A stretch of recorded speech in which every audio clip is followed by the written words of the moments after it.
আপনার বিয়েটা ভাঙছে, বা বলা ভালো একটু একটু করে ভাঙার দিকে এগোচ্ছে। আর ঠিক সেই সময় বিভিন্ন দিক থেকে নানা রকম মানুষের নানা রকম প্রশ্নবাদ আপনাকে জর্জরিত করে তুলছে, আর আপনিও ক্রমশ বিষয়টাকে ধামাচাপা দেওয়ার চেষ্টা করছেন। চেষ্টাটা করবেন না।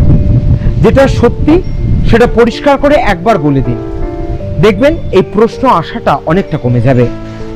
আরও একটা খুব গুরুত্বপূর্ণ বিষয়, কার দোষ, কিসের সমস্যা, আপনাদের মাঝখানে কেউ রয়েছে কিনা ইত্যাদি প্রভৃতি এই বিষয়গুলো সম্পর্কে খুব পরিষ্কার করে বলে দিন কোনো তৃতীয় ব্যক্তির সঙ্গে আপনি আলোচনা করতে চান না।